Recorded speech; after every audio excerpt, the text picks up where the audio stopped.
On August 7, 1942, at 02 opportune hours, the initial contingent of U.S. Marines from the 1st Division splashed onto Beach Red in the Guadalcanal area of the Solomon Islands.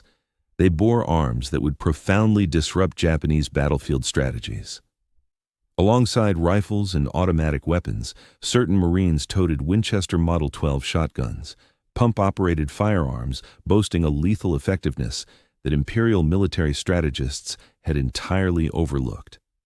As the Marines pressed forward through the dim hours before dawn from their beachheads, they clashed with the initial Japanese outposts close to the Lunga River.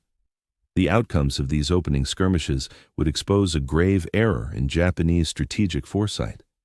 The Imperial Army had geared up for long-range rifle exchanges. They had drilled in bayonet assaults and sword engagements up close, yet they remained unprepared for U.S. shotguns that could unleash rounds as swiftly as a trooper pumped the action, a practical truth that would upend Japanese combat principles throughout the Pacific. The roughly 2,200 Japanese troops holding Guadalcanal were on the verge of learning that U.S. Marines had introduced to the Pacific a close-quarters tool so potent that Germany had sought its prohibition in combat back in 1918. The Winchester Model 12, thanks to its slam-fire mechanism enabling quick successive blasts, would emerge as especially ruinous in the dense jungle battles, cavernous fights, and nocturnal clashes defining the Pacific campaign. The very equations of warfare stood ready to shift. Every cartridge packed 9 pellets of double-aught buckshot. A Marine might discharge 6 rounds in less than 3 seconds via slam fire. Within that brief span, 54 projectiles could blanket the engagement zone, outpacing the output of a Japanese infantryman with his bolt-action rifle over a full minute. The Winchester Model 12 joined World War II, backed by a legacy forged in the French front lines of the prior conflict. In World War I, U.S. troops had wielded prior shotgun variants to such striking effect that on September 15, 1918, the German authorities lodged a formal grievance via Swiss intermediaries. This objection, archived in the U.S. State Department records, argued that shotguns breached Article 23E of the Hague Convention by inflicting superfluous harm. The German statement explicitly noted, "The German government protests against the use of shotguns by the American Army and calls attention to the fact that according to the law of war, every prisoner found to have in his possession such guns or ammunition belonging thereto forfeits his life."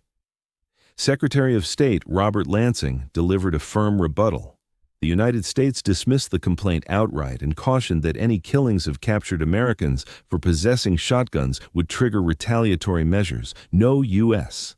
personnel faced execution over shotgun use, and their deployment persisted. Introduced in 1912 as a sporting rifle for hunters, the Model 12 had undergone key modifications by 1942. Its armed forces variant, known as the M12 trench gun, sported a 20-inch cylinder bore barrel, shorter than the 26 to 30-inch lengths on non-military editions, plus a vented steel heat guard and a bayonet mount. Above all, it kept the foundational design's absence of a trigger disconnect, a deliberate engineering choice that permitted slam firing. Engineers at Winchester had crafted the Model 12 to discharge continuously when the trigger stayed depressed during pump cycling, as fast as the user could repeat the motion. Though everyday marksmen seldom employed this trait, combat instructors grasped its battlefield value from the start. The Imperial Japanese Army had shaped its Pacific defense tactics around key principles outlined in their operational guides, as detailed in the U.S. War Department's 1944 Handbook on Japanese Military Forces, TME 30-80, Japanese methods highlighted 2 main edges, nocturnal warfare and hand-to-hand fighting. They differentiated Kishu, the night ambush assault, from Kyoshu, the night massed thrust. Infantry drills allocated substantial time to operations under cover of dark, stealthy navigation in low light and quiet penetration methods. This approach, proven in campaigns across China and initial Pacific triumphs, presumed that nighttime battles would neutralize U.S. edges in artillery and gadgets. Japanese instructional texts stressed that American units faltered in tight quarters brawls and relied on gadgetry for dominance. Once action narrowed to bayonet distances, their doctrine proclaimed that the unyielding resolve and discipline of Japanese fighters would carry the day. Far from mere rhetoric, this conviction anchored their entire approach to tactics. The collapse of Singapore in February 1942 appeared to confirm such views. Japanese units had overrun British defenses via bold nocturnal incursions and intimate clashes, besting a larger adversary. Comparable victories in the Philippines bolstered the idea that Americans, much like fellow Western militaries, fell short of Japanese prowess in close-quarter strife. The clash over Guadalcanal. The U.S. assault on Guadalcanal, initiated on August 7, 1942, represented the initial aggressive move against Japanese positions. Among the gear supplied to Marine units were Winchester Model 12 shotguns, mainly allocated to troops responsible for safeguarding patrol points and conducting security tasks in the jungle. Historical documents do not specify the precise quantity of Model 12s deployed at Guadalcanal, yet proof of their deployment and utilization persists. The 1st Marine Division's inventory records listed riot-style shotguns within infantry battalions, accompanied by stocks of buckshot and slug ammunition. Their initial significant trial occurred amid the Battle of the Tenaru, more accurately, the Ilu River, on August 21, 1942. Leading 916 soldiers from his regiment, Colonel Kiyonao Ichiki launched a nocturnal charge across the sandbar at the river's estuary, embodying the precise form of intimate nighttime engagement outlined in Japanese military strategy. The result proved disastrous for the Japanese troops. From the 916 assailants, roughly 800 perished. Although Marine machine guns and artillery inflicted substantial losses, the hand-to-hand combat at short distances highlighted the shotgun's purposeful application. Post-battle assessments highlighted the efficacy of every weapon at hand in thwarting the attack, with particular emphasis on the benefits of enhanced close-quarters firepower. The Model 12's prowess stemmed from key engineering features. Per U.S. Army Ordnance evaluations, the service cartridge of double-aught buckshot featured 9.33 caliber lead balls. From a distance of 20 yards, these projectiles retained enough speed to bore through 3/4 of an inch of pine planking, a benchmark simulating penetration into human flesh. The dispersion of the shot held equal significance. Over practical engagement distances of 20 to 30 yards, the buckshot expanded to about 30 inches, yielding a concentration that eliminated the need for exact targeting. This trait became vital in jungle conflicts, where foes often appeared as brief shadows amid thick foliage. The slam fire mechanism amplified these strengths. Although World War II-era data on firing speed is lacking, subsequent evaluations showed that skilled users could discharge 5 to 6 shells in less than 3 seconds via slam firing. Such rapidity outpaced numerous automatic arms in confined spaces, bolstered by the inherent scatter effect. Marines refined dedicated methods for wielding the Model 12. Instruction stressed discharging at ground level to counter creeping intruders, capitalizing on the buckshot's bounce off firm surfaces. In forested environments, troops were taught to shoot toward noises and motion instead of holding out for visible aims, trusting the pattern to offset any aiming errors. As Marine formations accumulated know-how from 1942 into 1943, shotgun tactics evolved with greater refinement. These arms excelled in recurring Pacific scenarios. In the new Georgia operation, spanning June through August 1943, shotguns were more frequently issued to lead scouts on jungle treks. The capacity to unleash prompt, overwhelming blasts against ambushes delivered critical advantages. A point-walking Marine could respond to rustles or sounds with rapid restraining volleys, possibly striking several adversaries per discharge. For nighttime perimeters, shotguns served as key defenses versus stealthy breaches. Japanese approaches frequently featured squads slipping through Marine fronts under cover of dark, armed mainly with knives. Shotgun-equipped Marines established interlocking coverage areas, forming barriers that rendered penetration nearly unfeasible. The firearms also shone in so-called jungle lane clearance, where paths were swept through tangled undergrowth potentially harboring Japanese fighters. The pattern would impact various barriers, likely wounding hidden opponents while also shredding the cover of leaves and branches. The push into the Central Pacific atolls brought fresh battlefield demands centered on Japanese cavern defenses. Starting at Tarawa in November 1943 and intensifying in later assaults, Japanese defenders shifted toward entrenched caves and pillboxes over conventional trenches. During Peleliu on September 15, 1944, Colonel Kunio Nakagawa orchestrated a complex network of cave strongholds. The terrain's coral heights were riddled with inherent caverns, which Japanese sappers had widened and reinforced.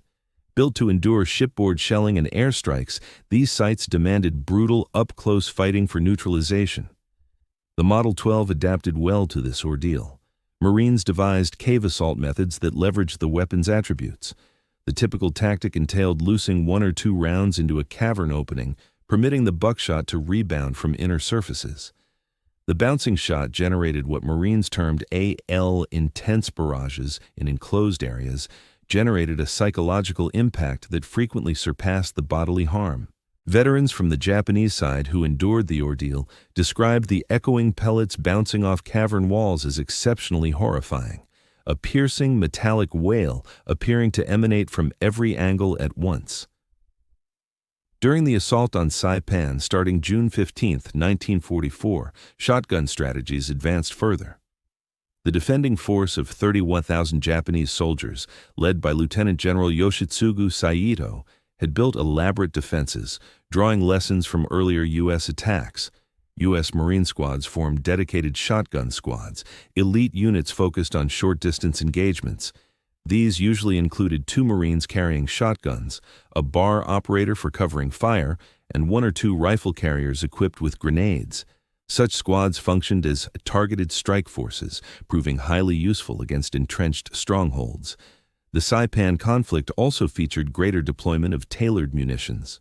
Although double-aught buck remained the go-to load, troops utilized solid slugs for more distant accurate shots and finer birdshot variants to clear foliage and reveal concealed spots.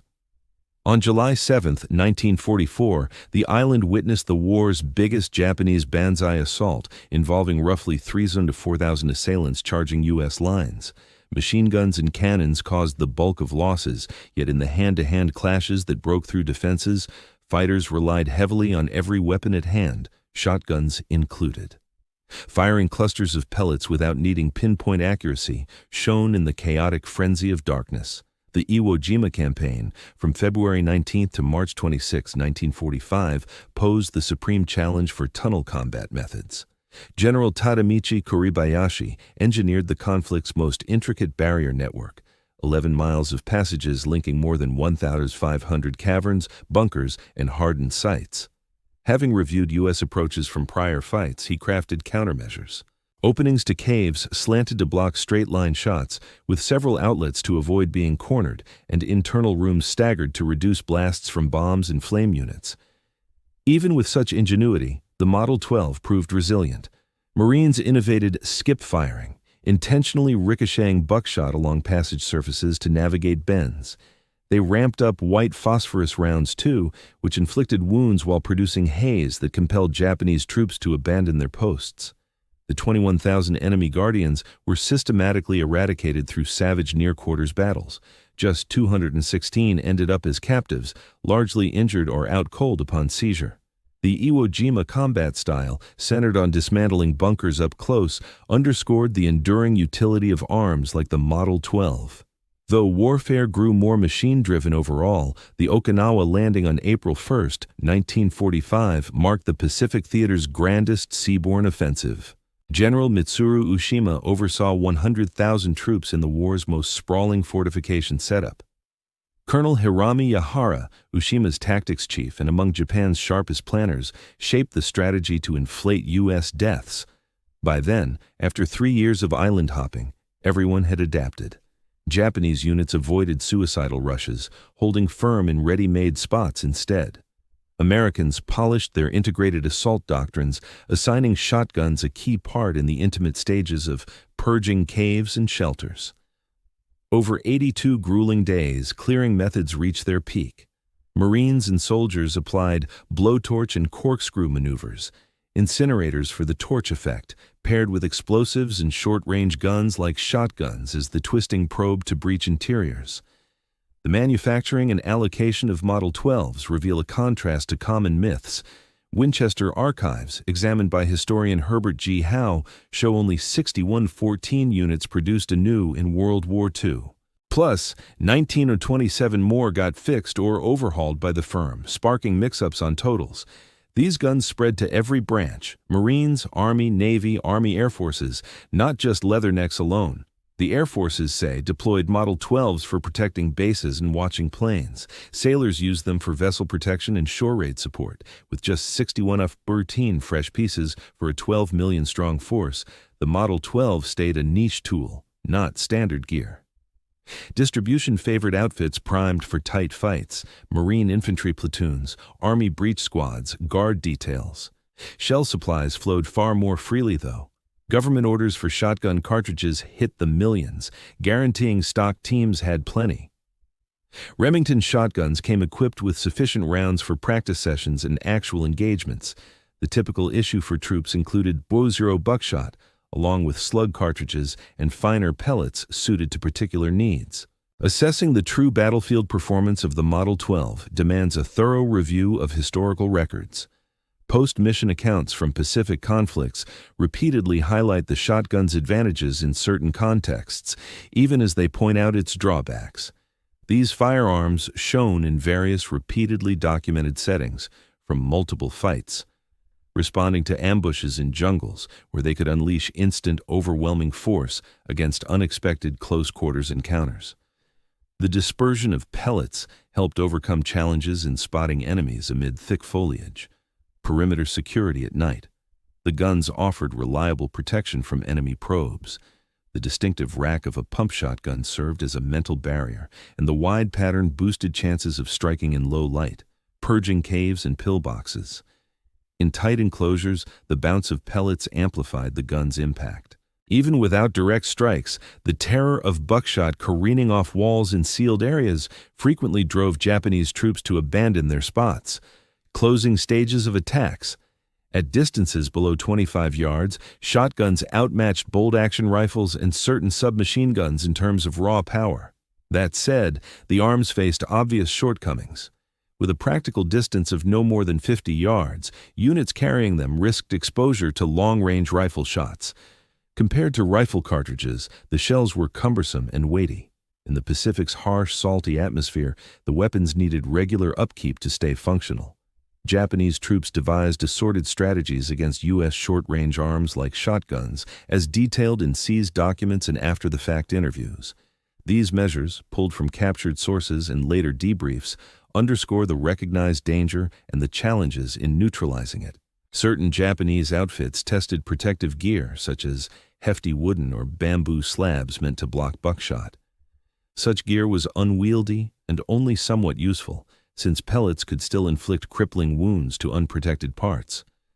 Doctrinal shifts involved deepening fortifications to block entry by raiding parties, setting up decoy sites to weather first strikes, and deploying barriers to keep fights at ranges exceeding shotgun reach. Even with these measures, however, Japanese commanders couldn't craft reliable defenses against U.S. near-contact approaches. At root, the issue boiled down to resources.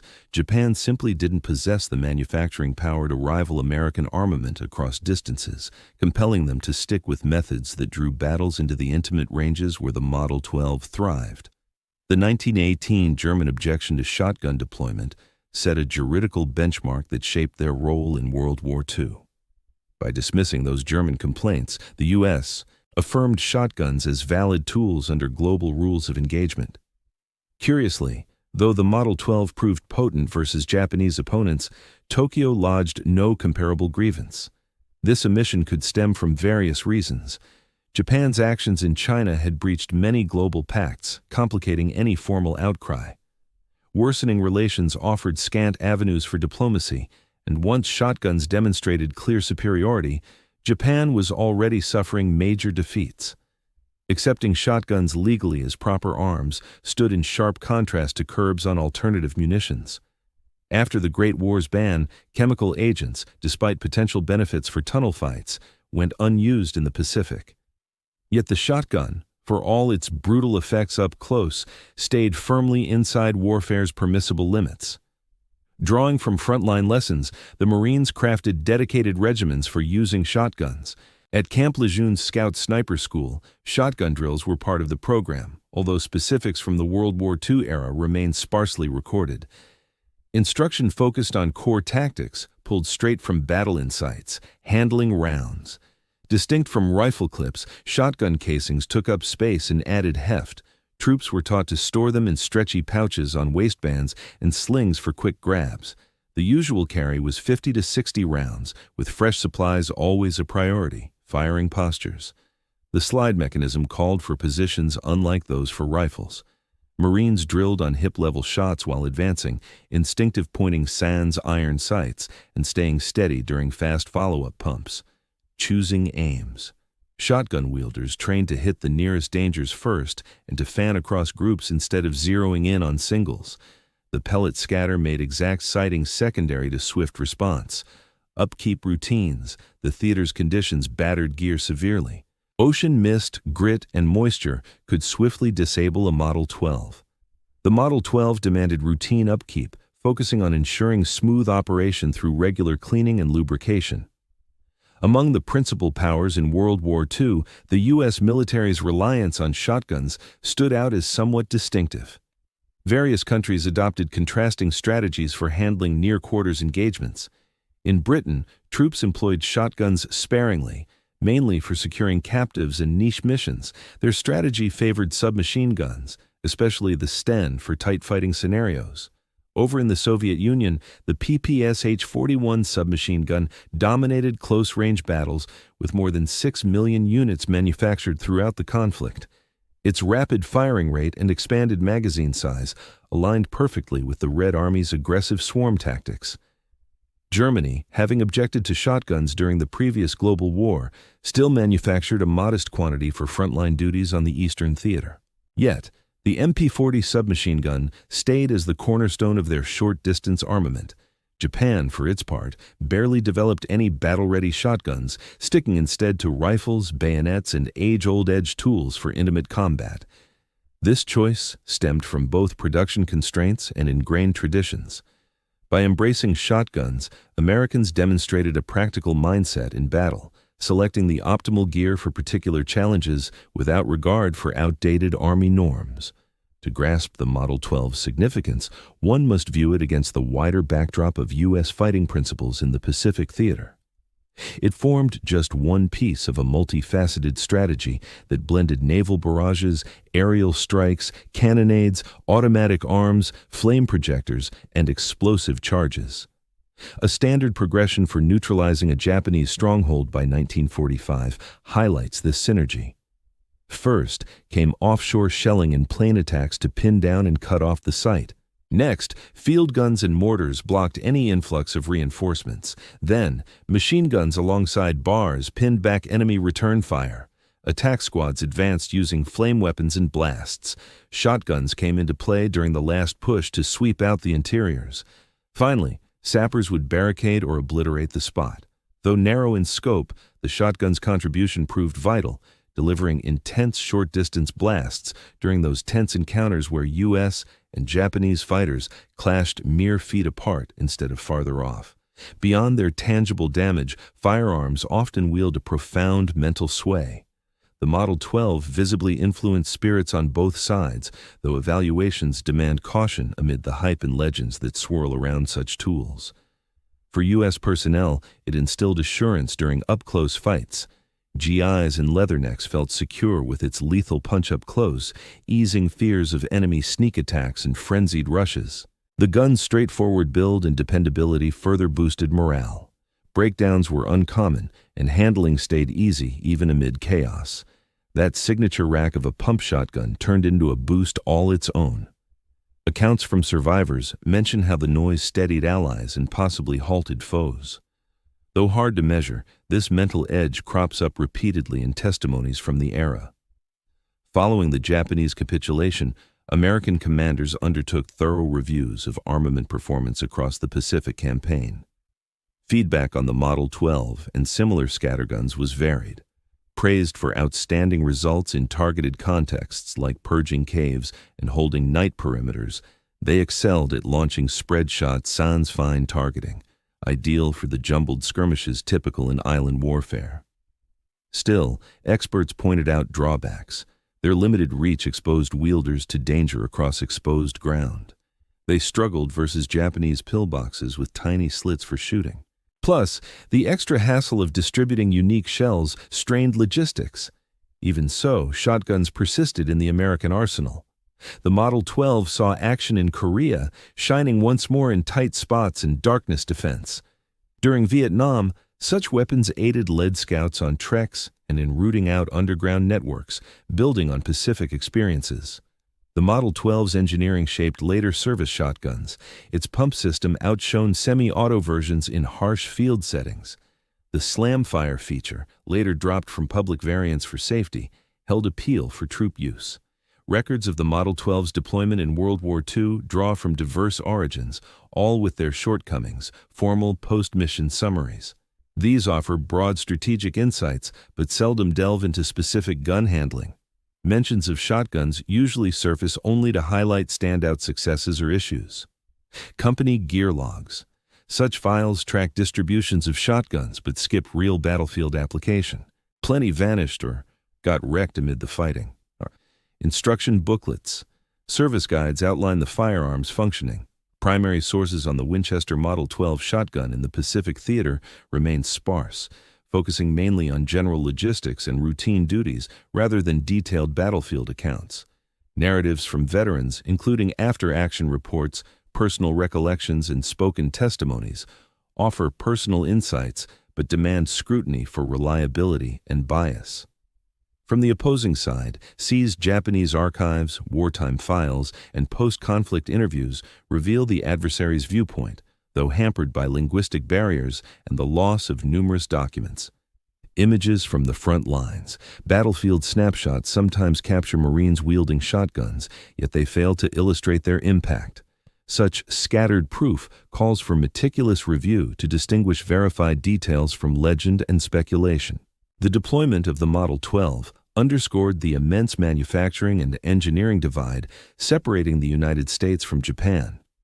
U.S. troops had the resources to distribute niche firearms tailored to particular combat scenarios.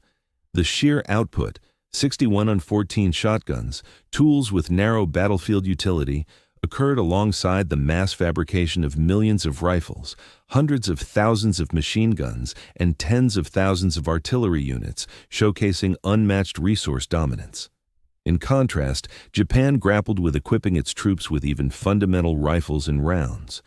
Although the Type 99 rifle boasted superior engineering, its production quality deteriorated over time. Come 1945, Japanese units resorted to bamboo spears beside their firearms, signaling total industrial breakdown. This imbalance reached ammunition supplies as well. U.S. personnel could fire shotgun shells liberally during drills and engagements. Protocols dictated replacing any rounds marred by rust or defects. Japanese troops, by comparison, rationed every bullet and frequently depended on scavenged stocks. The evolution of shotgun strategies in the Pacific exemplified U.S. military flexibility. Diverging from inflexible command structures that dictated approaches from the top, American units fostered creativity within squads and platoons. Marines who uncovered useful methods passed them along casually. Proven approaches disseminated across groups via discussions and hands-on demos. Leaders then wove these successes into instruction and guidelines. This grassroots process enabled swift adjustments to battlefield demands. Take the ricochet firing method for purging caves. It likely emerged separately in various outfits confronting identical obstacles.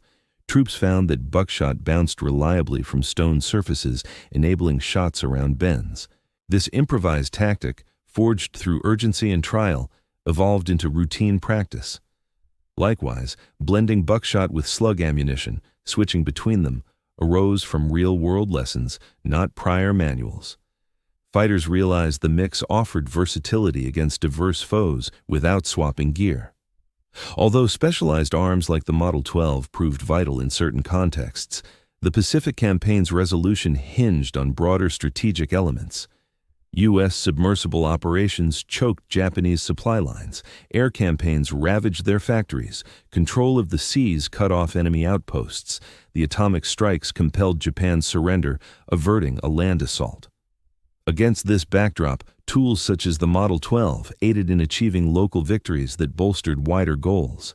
Swift neutralization of enemy strongholds preserved U.S. lives, sustained the push forward, and exposed the pointlessness of prolonged defiance. For example, the shotgun's prowess in Flushing Caves lowered losses during the brutal slog of 1944 to 1945. Clearing each bunker efficiently translated to reduced American deaths and quicker progress toward key sites like airstrips and harbors. The Model 12's role in the Pacific yields insights into martial creativity and flexibility, plus the repurposing of established gear. When World War II erupted, the Model 12 was already 3 decades old. Progress stemmed not from fresh inventions, but from adapting proven items to emerging challenges. Driver-led ingenuity, where the best strategies bubbled up from frontline trials instead of centralized planning, proved most potent. Niche tools versus versatile ones. The Model 12 shone in targeted roles but carried obvious drawbacks. Armies need to weigh focused strengths against broader needs, instruction and gear. A weapon's utility relied on adequate preparation. Advanced tools without supporting principles and practice yield marginal gains. Manufacturing foundation. Generating and delivering custom arms and supplies hinges on a strong production system. Battlefield ingenuity demands reliable backing. At the core of the equipment and strategy discussions stood individuals, U.S. Marines and infantry who toted Model 12s into the fray, and Japanese fighters who confronted them. Their stories, though shaped by recollection and folklore, furnish vital perspectives. From an essential viewpoint, many Marines opted for shotguns voluntarily, sacrificing the extended reach of rifles in favor of overwhelming destructive power at short distances. Such choices stemmed from personal evaluations of battlefield needs and individual tastes. Certain Marines hailed the shotgun's prowess without reservation. In contrast, others favored the adaptability offered by rifles. Handling these firearms amid the pressures of battle pushed the boundaries of human endurance. Executing slam fires demanded robust physical power and precise timing even as enemy rounds flew. What appeared straightforward during drills turned formidable when fatigue, fear, or injuries took hold. Nevertheless, Marines reliably executed these maneuvers with skill in the heat of engagement. The deployment of the Winchester Model 12 across the Pacific theater highlighted U.S. forces' flexibility and manufacturing prowess. This firearm excelled in targeted scenarios, such as purging caves, safeguarding positions at night, reacting to jungle ambushes, and executing end-stage attacks. Its rapid-fire slam mode unleashed torrent-like blasts at close quarters that Japanese troops found nearly impossible to repel. That said, the Model 12's role requires contextual framing. Just 61,014 units were manufactured throughout World War II, positioning it as a niche tool rather than a standard foot soldier's mainstay. Its success hinged on synergy with broader weaponry and coordinated operations. Ultimately, the Pacific Campaign's resolution hinged on grand strategic elements well beyond individual arms. The Japanese High Command's inability to foresee or neutralize U.S. shotgun tactics underscored deeper errors in gauging American strengths. Their strategy overvalued morale and personal combat prowess while downplaying U.S. logistical dominance and creative battlefield methods. With its straightforward construction yet lethal execution, the Model 12 captured the practical U.S. mindset in conflict. Across the terrain from Guadalcanal to Okinawa, through dense foliage and hidden caverns, the rhythmic click of pump-action reloading signaled bold American ingenuity. Troops wielding Model 12s illustrated how a democratic society leveraging industry could craft and utilize bespoke arms to tackle precise operational hurdles. The very rifle that Germany decried as barbaric emerged merely as yet another instrument in the U.S. inventory. The Model 12's influence persisted well past World War II. Doctrinal lessons from the Pacific shaped U.S. approaches in Korea, Vietnam, and ongoing engagements. Priorities like intense near-quarter suppression, tailored gear for niche roles, and soldier-led adaptations continue to inform current combat strategies. Japanese foot soldiers could scarcely have anticipated the Winchester Model 12 trench guns, unleashing continuous barrages against their lines as these clashed with core beliefs about battle. The Model 12 conveyed a straightforward lesson. U.S. units would unleash superior volume of fire across all distances, harnessing every technological edge through relentless adaptation. Within the harsh calculus of Pacific fighting, the Model 12 tipped the balance toward American triumph. The shift unfolded not solely via the Model 12, but through its symbolism. America's readiness to adopt any proven armament, refine novel strategies, and harness mass production against frontline dilemmas. Infantrymen confronting these shotguns realized their foes had perfected not only warfare's craft, but its methodical application of destructive force to dismantle fortifications, surmount barriers, and secure wins via resource abundance fused with inventive maneuvers.